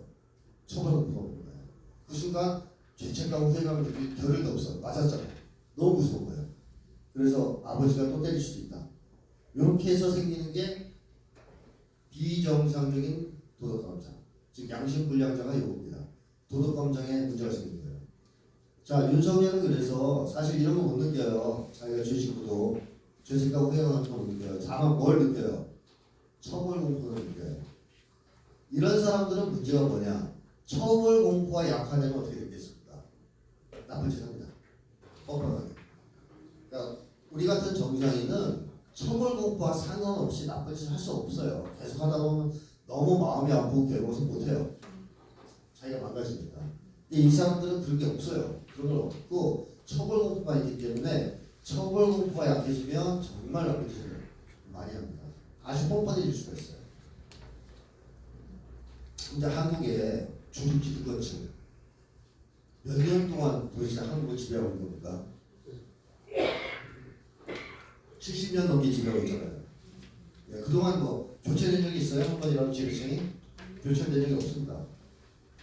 한국의 친일파들 한 번씩 마음 졸이는 시기가 있었을 거예요. 4.19 혁명이 터졌을 때 혹시라도 친일파 청산하는 거 아니야? 막 쫄고 우리는 마음 바꿨어요, 착해졌어요 이렇게 위장을 했을 거 아닙니까? 또 80년대 민주화운동 터질 때도 긴장했겠죠. 자 그렇게 마음을 졸이고 살았단 말이에요. 그럼 이 사람들은 기분 나쁘죠. 왜냐하면 한국 사회의 지배층인데 자기네가 지배자인데 친일 문제만 나오면 쪽팔려하니까 기분이 안 좋잖아요. 이거 왜 우리가 이렇게 한국에서 떡떡거리고 살아야 할 사람들이 일본 얘기만 나오면 이렇게 낯을 못 들고 그게 싫었겠죠. 자 그런데 이 사람들 보기에는 90년대 사회주의 붕괴하고 미국의 1급 패권 시대가 되자 어떤 생각이 들었을까요? 이제 영원히 우리들의 시대다. 다시는 한국에서 과거와 같은 4.19니 뭐 87년 누구랑 이런 거 안 날 것이다. 이렇게 믿지 않았을까요? 한마디로 처벌 공포가 결정적으로 약화된 겁니다. 그럼 이때부터 대놓고 하는 거예요. 야 우리 지배층이야. 이제 친일 부끄러워하기 싫어. 그동안 너무 짜증났어. 이제는 대놓고 인정받을래. 그래서 친일의 애국이라는 얘기까지 떠드는 상황까지 온 거죠. 네, 이런 맥락이 있다는 겁니다. 그 다음에 이 사람들의 정신건강 수준이 낮다는 것은 배타성이 엄청 심하다는 겁니다. 이 사람들 심리적으로. 이건 이제 정치적인 의미에서 파시즘인데요. 사실상 이 배타성은 자기와 다른 존재나 대상을 적대시하고 공격하는 거잖아요. 한국 사람들은 자기하고 생각이 다른 사람, 혹은 조금 더 나가서 내가 싫어하는 사상을 가진 사람은 어떻게 하려고 해요? 죽이려고 그래요. 막 제거하려고 합니다. 근데 원래는 그게 정상인가요? 심리학에서 그런 사람 보면 이제 정신병자라고 그러거든요. 치료해야 된다고 생각해요. 이거 미쳤구나 이 사람. 사실 생각해 보십시오. 우리가 살다 보면 나랑 생각이 다른 사람, 뭐 내가 싫어하는 사람 가진 사람 자주 만날 거 아니에요. 수천명의 사람들이 다 적어놓으세요. 나중에 죽이려고. 그랬다면 그 사람 미친놈이에요. 그죠? 정신병자죠. 우리 원래 정상인은 어떻게 생각하냐? 그런 사람하고 같이 살아야 된다고 생각해요. 공존의 입장을 가지고 있어요. 왜냐하면 나하고 생각이 다르고 내가 싫어하는 사상을 가졌더라도 그 사람도 분명히 존엄한 인간이고 한국 사회에서 같이 살아가는 시민이고 국민 아니에요? 그럼 그 사람의 권리도 존중해줘야 된다. 그 사람도 나랑 같이 살아가야 된다. 따라서 대화하고 협력해야 된다. 이렇게 생각합니다. 갈등을 겪으면서도. 죽여야 된다는 같은 생각 안 해요. 이게 정상적인 사람의 심리예요. 근데 배타성을 가진 사람들은 어떠냐? 자기하고 조금만 다르면 어떻게 하려고 해요? 제거하고 죽이려고 해요. 쫓아내는 거예요. 공존을 거부합니다. 이게 역사적으로 보면 종교 같은 데서도 자기네 종교를 안 믿으면 어떻게 해요? 죽여요. 아세요? 그런 거로 나타나는 거 아니겠어요? 자, 나랑 인종이 달라. 싹 죽여버려. 뭐 이런 식으로 나타나는 거죠. 이 배타성은 모든 폭력, 국가폭력이나 뭐 사회적 폭력이나 이런 데 근원이 되는 겁니다. 극단주의의 가장 중요한 요인이기도 하고요. 정치적 파시즘의 기초이기도 하죠. 근데 이거는 일단 기저에 심리적으로 문제가 있어야 돼요. 배타적인 성향이 있어야 됩니다. 근데 지금의 뉴라이트를 보면 어떤 것 같아요? 우리가 막 그 구호에 지나가서 뭐라 그래요?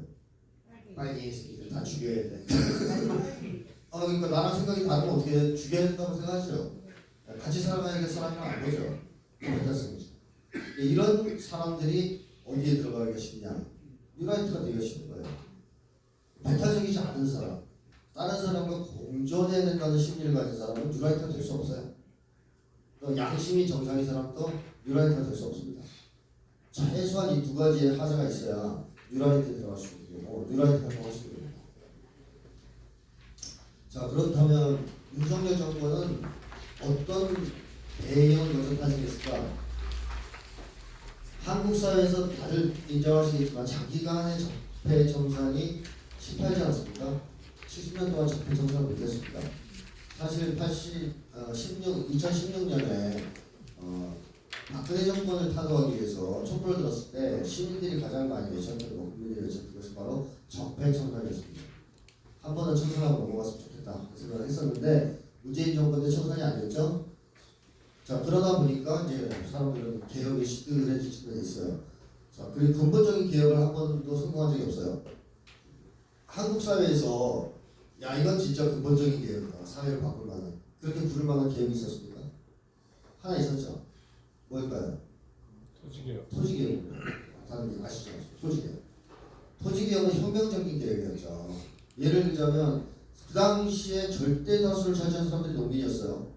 근데 그 사람들은 땅이 없었습니다. 대부분 소작인이었어요. 극소수의 지주에게 땅이 집중되어 있었습니다. 이걸 그대로 뒀으면 한국 사회는 일어나지 못했습니다. 지금은 많은 경제학자들이 그걸 얘기하죠.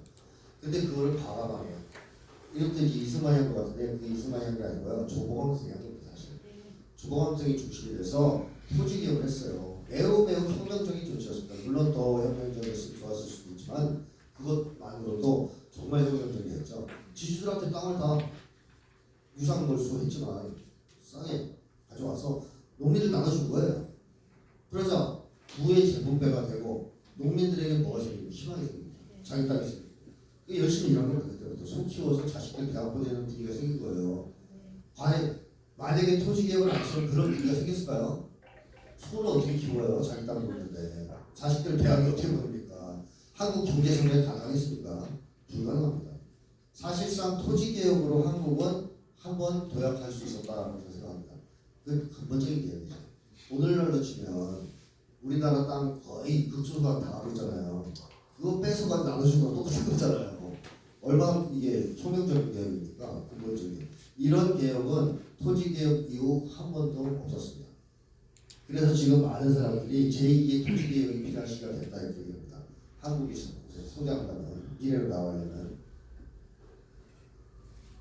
자, 어쨌든 그런 개혁도 실패했죠. 그 다음에 정치 검찰, 정치 판사 이런 것들 나도 지금 어떤 결론이 났어요. 이재명 대표 시간 때렸잖아요. 유죄되었습니다. 그래서 지금 우리나라에서는 언론, 검찰, 판사가 3일체가 돼서 검찰 독재를 구성해가지고 누구든지 잡아서 범죄자를 만들 수 있는 세상이 되었죠. 여기 계신 분들도 어느 날 이렇게 될 줄 몰라요. 언론에서 이 사람 뭐 있어 떠들어. 검찰이 증거 조작하고 짜집기 해서 기소해. 그럼 판사가 딱딱딱 때리면 한국한 거예요. 옛날에는 그걸 촉칼로 하고 고문을 했지만 지금 법을 이용해서 합니다. 자, 법관들 지금 정상이니까 완전히 타락했죠. 누가 봐도. 이게 왜 오랫동안 개혁을 실패해서 거예요. 사실 이건 다 근본적인 개혁을 못해 생긴 문제고요. 앞으로는 반드시 개혁을 해야 되겠습니다. 근데 이게 문제, 야기한 문제가 뭐냐면요. 이게 겁을 상실하게 돼요. 그래서 이 겁대가리 상실술이 기득권층이 겁을 상실했어요. 한 번쯤은 수술을 받았어야 야 이거 아프다. 다음부터 좀 조심해야 되겠다 이런 게 있는데 얘 한 번도 안 당하니까 완전히 겁대가리 상실했어요. 얘. 어쩔 건지 내가 이런 식으로 태도를 보이잖아요. 이건 심각한 문제입니다. 우리가 70년간 적폐청산 못하고 근본적인 개혁에 성공하지 못한 그 후과라고 볼 수 있죠. 그 다음에 또 하나가 이제 신자유주의가 정신건강을 엄청나게 악화시켰습니다. 사람들. 그 중에서 뭐 제가 뒤에 자료가 엄청 많은데요. 그 시간이 안 돼서 얘기 못하고 딱 한 가지만 말씀드리면 신자유주의 핵심적인 문제 특징이 뭐냐? 신자유주의 이전까지는 한국 사회는 집단간 경쟁사회였다고 할 수 있어요. 집단간 경쟁사회. 오징어 게임에 비유하면 줄다리기 시합을 하는 사회였어요. 자, 이때만 해도 사람들은 자기가 소속된 팀이 있죠. 예를 들면 여기 계신 분들 반으로 갈라서 줄다리기 시합해요. 그럼 자기가 소속된 팀이 있잖아요. 공동체도 있고, 그게 공동체죠. 그 공동체가 있고. 그러면 사랑을 주고받을 이웃과 동료가 있는 거죠. 단결과 연대의 대상도 있습니다. 이때까지만 해도 그렇게까지 외롭지 않아요. 그리고 줄다리기 시합을 할 때는 양쪽 사이의 관계도 그렇게 나쁘지 않습니다. 왜냐하면 격차가 크지 않기 때문에 승패가 갈려도. 그래서 예를 들면 옛날에 현대와 대우의 노동자들이 경쟁을 할 거 아니에요. 집단간 경쟁을. 이게 이제 줄다리기 시합이라고 표현할 수 있는데 이 시합을 할 때 현대가 200, 대우도 200 받았다 쳐요. 동종업계에서. 현대가 줄다리기 시합에서 이겼다 쳐요. 파업을 통해서 월급 100만 원 올렸어요. 300으로. 그러면 대우 노동자들은 어떻게 할 것 같아요? 우리도 올려달라고 되죠. 안 하면 파업할래. 그래서 그 당시에는 대우 쪽은 파업을 막기 위해서 월급을 올려줬어요. 현대처럼 어차피 할 거니까. 한쪽에서 치고 올라가면 여기도 올라가는 거예요. 격차가 벌어지는 걸 용납을 안 해요. 왜냐하면 집단이 있으니까. 그래서 집단 간 경쟁 시대에는 격차가 벌어지지 않습니다. 자, 그러면 또 줄다리기 시합을 하는 양팀, 대우 노동자들이 현대 노동자들을 좋아할까요? 적대시할까요? 좋아해요. 사실상 동료죠. 현대에서 파업해서 월급 올리면 자기들 쫓아가요. 그러니까 다 같은 노동자다 이런 게 있어요. 자, 근데 90년대를 거치면 줄다리기 시합이 스톱되고요. 중지시키고 무슨 시합을 시키느냐? 오징어 게임에 비해서 말씀드리면 구슬치기 시합을 시켜요. 개인 간 경쟁. 이제 집단 간 경쟁을 시키지 않습니다. 개인 간 경쟁을 시켜요. 그래서 현대 대우 안에 있는 노동자들끼리 1대1로 경쟁을 시켜버려요. 여기 계신 분들이 줄다리기 시합하다 갑자기 옆 사람하고 구슬치기를 하는 거예요. 그리고 이긴 사람은 또 이긴 사람하고 싸우고 그래서. 자, 그러면 이렇게 치열한 개인 간 경쟁을 통해서 승자가 되면 어때요? 독식합니다. 그걸 승자 독식이라고 하죠. 다 가져가요. 오징어 게임이 그걸 보여준 드라마죠. 453억을 다 가져가요. 나머지 싹 죽고 나머지 대절된다는 얘기입니다. 자, 이런 식으로 승자 독식의 개인 간 경쟁 시대가 열리면서 사람들 개인 간의 격차가 막 벌어집니다. 예를 들면 지금 제가 신문기사 보니까 유명 연예인 드라마 배출하는데 4, 5억씩 받는다면서요. 네, 말이 안 되죠. 근데 유명하지 않은 연예인은 얼마나 받을까요? 한 편 출연을 2, 30밖에 못 받아요. 이 격차 너무 큰 거 아니에요? 4억 대 2, 30만 원. 이렇게 벌어질 수 있었던 이유가 뭐냐? 과거에 현대가 월급 올리면 여러분 어떻게 해요? 대우는 싸워요, 파업해요, 우리도 올려줘. 그러니까 이거는 데모하는 사회적 저항이 일어나죠. 개인과 경쟁 시대에 두 사람 격차를 벌리면 저항할 수 있어요, 없어요? 저항 못합니다. 현장 이때는 규칙을 어떤 식으로 바꿔도 저항 못해요. 그래서 개인과 격차를 막 벌립니다. 벌려도 저항 못해요. 이제 혼자니까. 다시 말하면 90년대 이후에 한국 사회의 주된 특징은 뭐냐? 한국인들이 모두 고립되어서 완벽한 무독자가 될까? 이게 90년대 이후 한국의 특징이에요. 거기에서 아까 얘기했듯이 개인 이기주의적 뉴라이트도 나오고요. 한국인들이 저항을 못하게 되는 것도 있어요. 혼자서는 저항을 할 수 없습니다. 최소한 내가 소속된 뭐가 있어야 돼요. 근데 없잖아요. 혼자는 무력하단 말이죠. 따라서 저항을 못하게 됐다는 거죠. 신자유주의가 초래한 제일 큰 문제가 그거거든요. 자, 그리고 그 결과 한국인들의 정신건강은 어떻게 되겠습니까? 악화될 수밖에 없어요. 인간의 정신건강은 공동체에서 지탱되는 겁니다. 단순하게 말씀드리면 공동체가 있어야 인간은 정신이 건강하게 살 수 있어요. 공동체가 파괴돼서 혼자 살아가는 한 정신건강의 악화, 황폐화를 피할 수 없습니다. 한국 사회에 왜 정신질환이 급격하게 증가하고 자살자가 증가하고 있겠습니까? 혼자 살아가는 것이 힘들어서 그런 거예요. 사람은 원래 혼자 살아가는 존재가 아니죠. 신자유주의 이후 모두 혼자서 이 세상과 맞서 싸우는 존재가 되고 이웃들과 싸워야만 살아남을 수 있고 또 이웃들과 싸워야 서열에서 올라가 서열 상승을 해서 사람 대접을 받을 수 있는 사회가 되자 그 과정에서 정신건강이 다 악화돼요. 그러다 보니까 어떤 인간들이 나오냐? 질 낮은 인간들이 대거 등장합니다.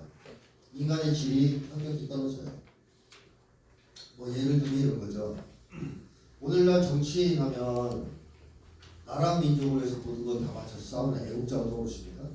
아니면 강도, 도둑놈, 사기꾼 이런 게 떠올라요. 후자가 더 가깝죠. 공익 추경 정치인 찾기가 힘든 세상 아닙니까? 그럼 뭐 의사 하면 어때요?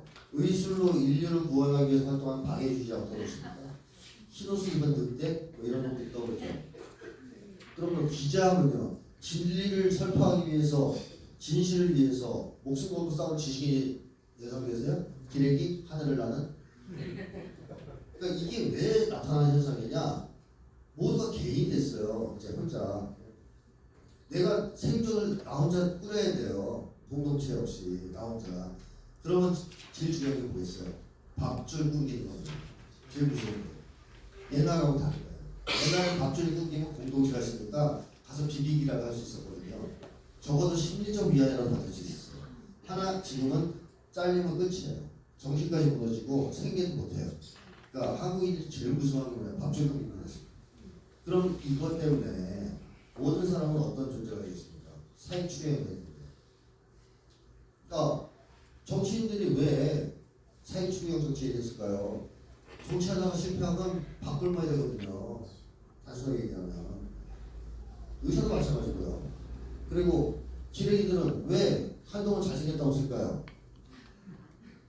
밥 먹고 살려고 그러는 거예요. 아니, 단순해요. 그런 기사를 안 쓰면 잘리거든요. 회사에서. 저항을 못하게 돼요. 저항을. 이게 문제입니다. 그래서 한국 드라마 같은 거 보면 많이 나오죠. 뭐 직장 상사가 와서 막 갑질하고 막 모욕을 주는데 그걸 다 참아요. 묵묵히 웃으면서. 그럼 이제 그 사람 가고 나면 옆 동료가 그럽니다. 야, 너는 자존심 논리 같은 걸 다 참니? 그러면 쓸쓸한 표정으로 그러죠. 우리 딸이 올해 대학이 받겠다네. 아, 그럼 뭐 이해해 주시잖아요. 등록금 비싼데 참아야지. 자, 우리가 불의에 저항하지 못하고 부당한 것에 저항하지 못하게 된 이유가 뭐냐? 밥줄끊기가 생존 불안. 제가 표현하는 밥줄끊기가. 또 드라마에 그런 것도 많이 나와요. 뭐 이제 두 형사가 아주 친한 10년지기 형사인데 주인공 형사가 악당을 잡으러 어디 들어갔는데 뒤에서 그 10년지기 동료사가 툭 쑤셔요. 찔러. 이 형사는 아니 네가 왜?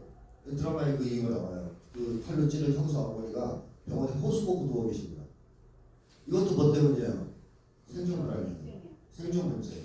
어머니 돌아가시게 생겼으니까 악당의 손을 잡은 거예요.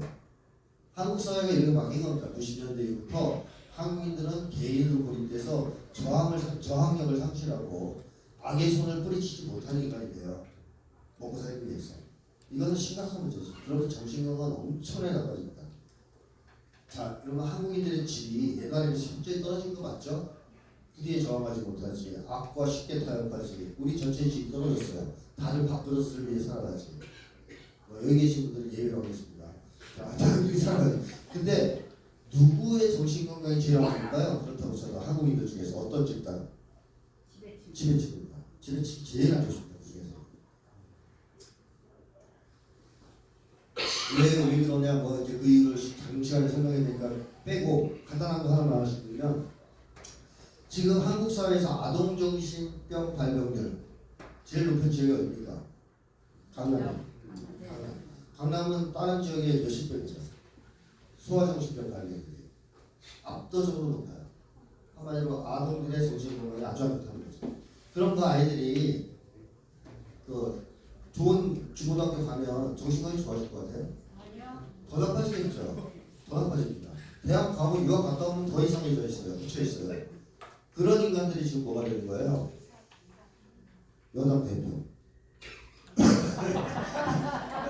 대통령. 네, 그런 인간들이 그거 되는 거예요. 그러니까 우리가 보면 윤석열 정권을 보면 저것들이 인간이 맞나 이런 생각이 들잖아요. 뭐 저런 것들이 다 있지? 왜? 어릴 때부터 가장 정신건강이 나쁜 인간들이 성장해서 지금 엘리트층이 되고 지배층이 되고 있어요. 그러니까 우리가 보면 완전히 쓰레기들이 집합소죠. 그러니까 한국인들 중에서 가장 정신건강 수준이 낮고 질이 낮은 인간들이 지배층을 구성하는 시대가 온 겁니다. 아주 뭐 이거는 최악이죠, 최악. 그래서 이 사람들은 정상은 아니다. 대부분 이렇게 보시면 틀림없고 뭐 이제 나날이 이거 체험하고 계실 겁니다. 미국의 이 1급 패권 시대를 떠받치는 정치 세력이 한국 사회에 필요했다 아까 말씀드렸어요. 근데 이 세력은 당연히 이제 반공, 반국, 파시즘을 기초로 합니다. 서구에서 이런 걸 나타났고 이 최근에 와서는 우크라이나에서의 젤렌스키, 신라지의 기반주, 이스라엘의 네타냐후, 한국의 윤석열 이 세 명은 이제 오늘날 3대 미치광이라고 하지 않습니까? 이 세 미치광 중에서 두 미치광이 이미 전쟁을 일으켰어요. 마지막 남은 윤석열, 곧 한국에서 전쟁을 일으킬 가능성이 있죠. 지금 우크라이나에 파병을 하겠네, 뭐 파병까지 얘기 아니지만 창간을 보내고 무기 지원을 하겠네 설치고 있지 않습니까? 자, 이게 오늘날 윤석열 정권의 탄생 배경이다 이런 말씀을 드리고 싶습니다. 그래서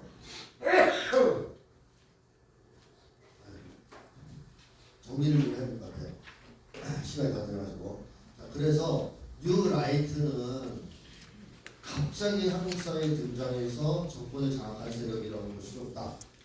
이것은 전 세계적 범위에서 보면 미국의 1급 패권 시대가 시작되면서 나타난 세계적인 현상 중에 하나다. 그리고 신자유주의가 초래한 정신건강 악화와 인간의 질 저하가 낳은 집단이다. 이렇게 이제 결합해서 탄생한 집단이다. 이렇게 이제 보시면 되겠고요. 근데 문제는요. 미국의 1급 패권 시대가 영원할 거라고 생각했을 거 아닙니까? 뉴라이트가 있는 거는 자기들이 그 변절을 하려 해도 이제 앞으로는 영원히 미국의 시대가 지속될 거야. 그걸 대표적으로 떠들었던 자가 후쿠야마죠. 역사의 종말을 떠든 사람 아닙니까? 역사가 끝난다. 다시 간단히 얘기하면 사회주의 멸망했고 잡고 자본주의가 영원히 성장할 것이다. 미국이 영원할 것이다. 이 얘기를 한 거예요. 근데 후쿠야마가 여기서 잘못 얘기했다고 그럴게요.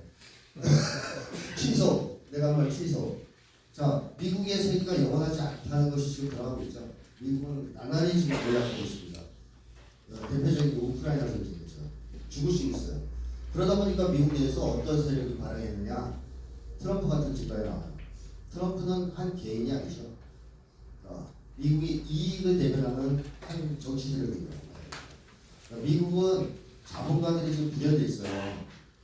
최초로 미국에서 자본가 분열이 있었던 것은 남북전쟁 시기 직전의 시기입니다. 그때는 공업자본가와 농업자본가로 분열이 돼서 전쟁을 했어요. 서로 너무 미워해서. 지금은 어떻게 분할이 되어 있냐? 실물자본과 가상자본, 금융자본 쪽으로 분열되어 있습니다. 그러니까 실물자본이라는 건 굴뚝자본이라고 하죠.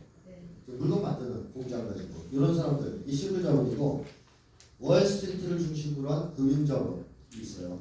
이 두 집단 간의 갈등이 매우 심해졌습니다. 왜냐하면 처음에 미국은 실물자본 중심이었잖아요. 2차 세계대전 이후에.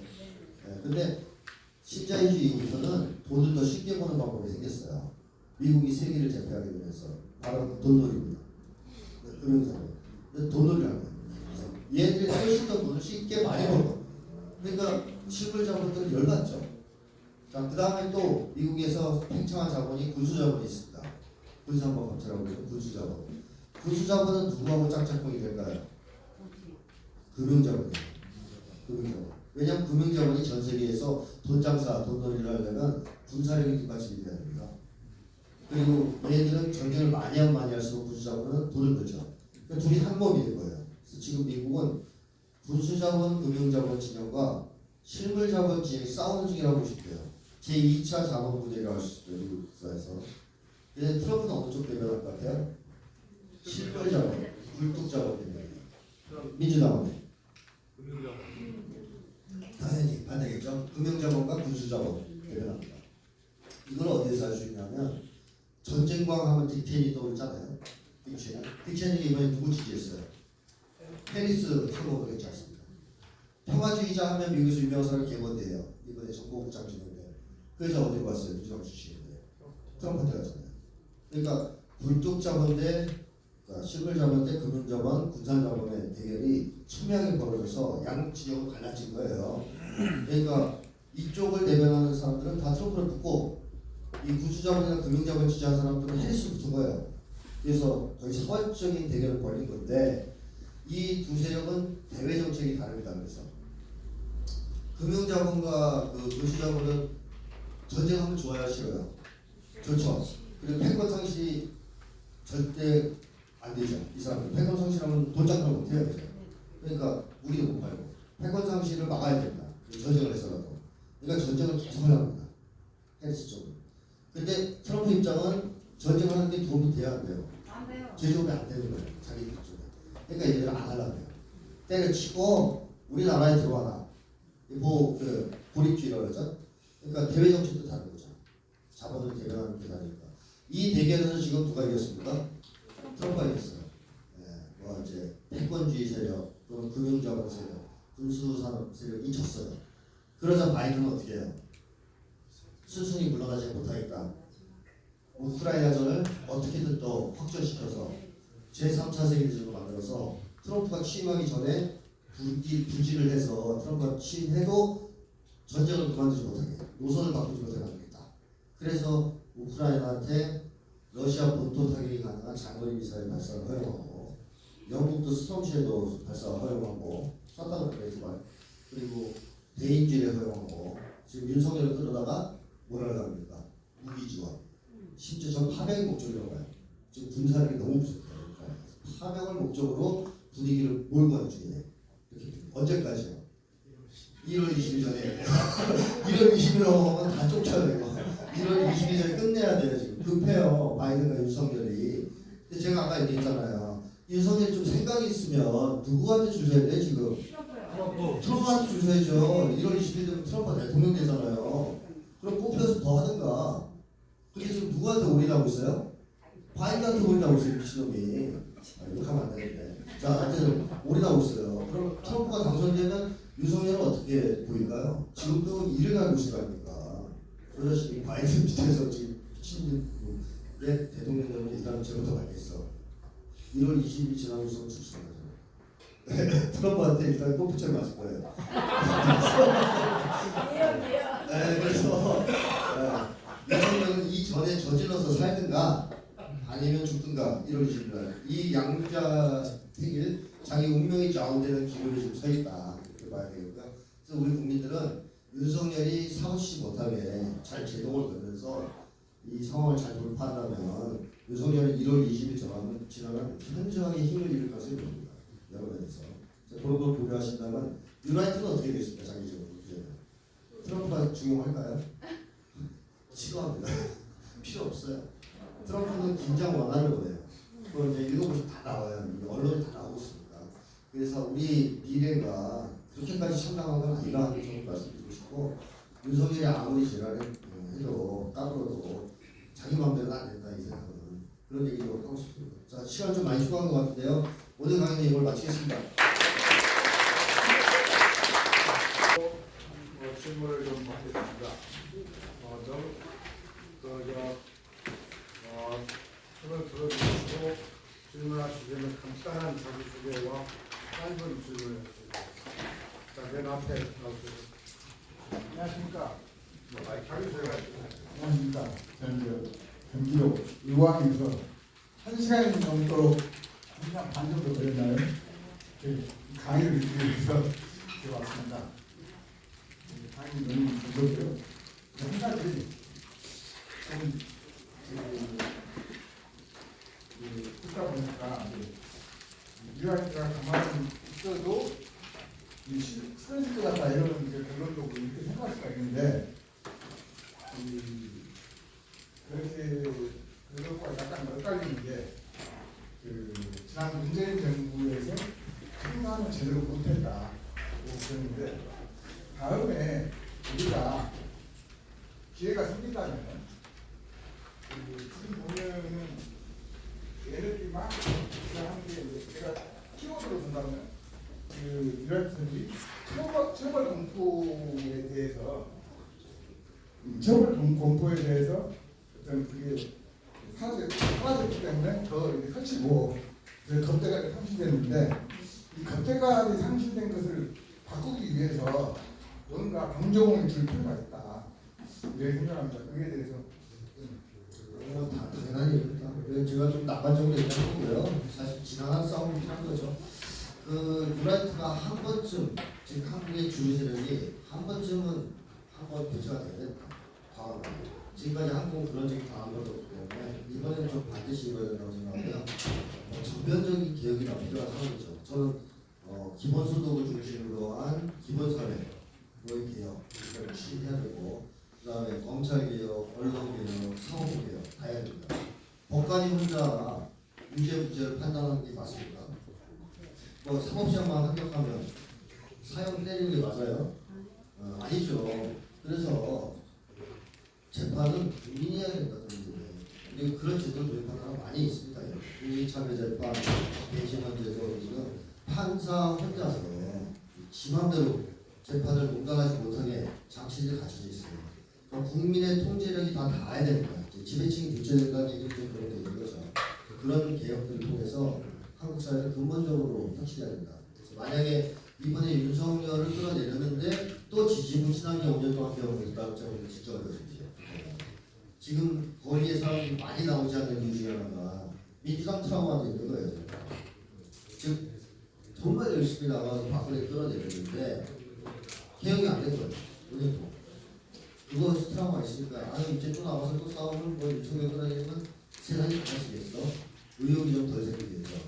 만약에 이번에 또 만약에 지지부진해진다면 큰일 납니다. 어설픈 개혁이다. 근본적인 개혁을 해야 된다. 잠깐만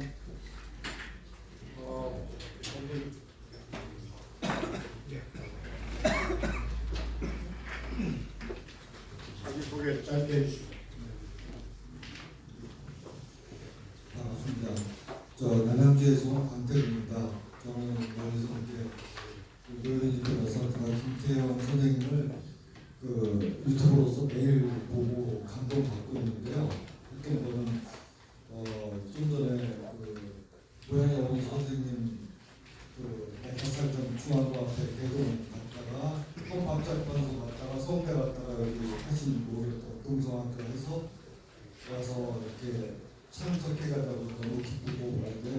제가 질문 드리고 싶은 거는 뭐냐면은 제가 대선 캠프 이재명 거기 역사문화 국가장을 어떻게 하다가 이제 보니까 민주당 인사에서 마이크를 줘서 이제 소개를 지금처럼 하라고 해서 이제 했던 기억이 나는데 그때 제가 뭐라 그랬냐면은 이건 폭망한다.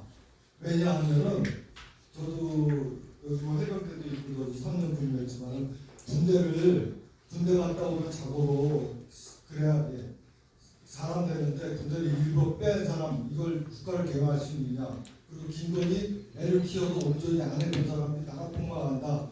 그래갖고 사자우로 해서 박수를 받은 적이 있는데 질문은 뭐냐면 앞으로 그렇죠. 어떻게 빨리 하야를 시키는 그 방법을 여쭙고 싶습니다.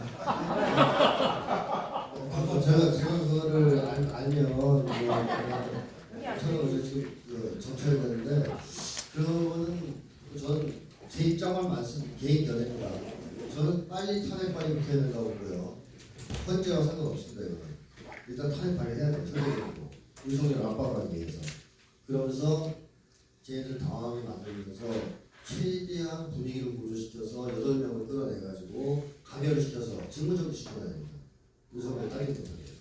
그것만 묶어놓는 것도 큰 의미가 있다고 보고요. 그러면서 동시에 국민항쟁이 주식돼야 된다. 그래서 저는 계속 유튜브에서 떠들었지만 민주당도 범국민전선 만드는데 앞장서야 된다. 지금 여러 세력들이 따로따로 촛불 항쟁을 하고 있어요. 촛불행동도 있고 민주당 계열도 있고 또 민주노총 계열도 있고 다 보여요. 싹 다 묶어서 87년 6월처럼 국민운동본부 같은 범국민적인 항쟁국을 만들고 공동연표를 제시해야 됩니다. 그거가 되면 저 터지다고 보거든요. 그렇게 하기로 했어요. 그래서 네. 우리가 그럴 게 아니라요. 그 정치인들이 그런 마음을 먹도록 당장으로 나가서 우리가 해야 됩니다.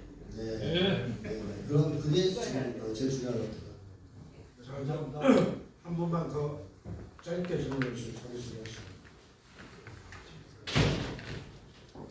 네, 저는 이병헌입니다.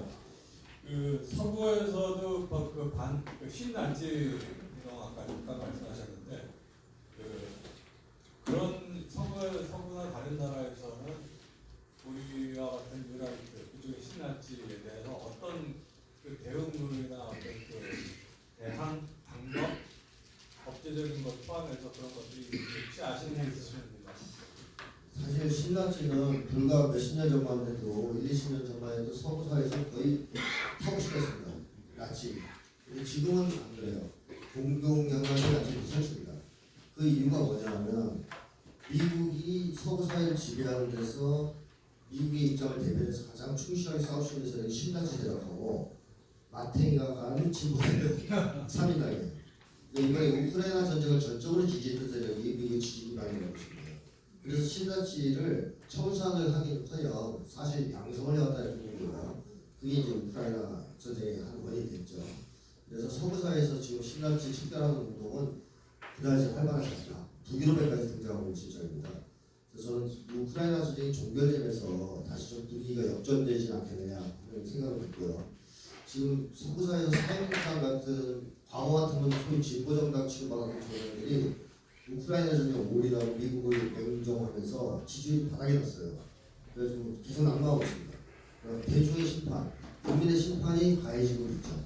그래서 신나치도 특이하게 신나치 중에 일부는 또 민족주의 성향이 있기 때문에 극우 세력이 성장하는 측면이 있지만 장기적으로는 우크라이나 전쟁이 종료되면서 상당 정도 청산되지 않겠나 생각합니다.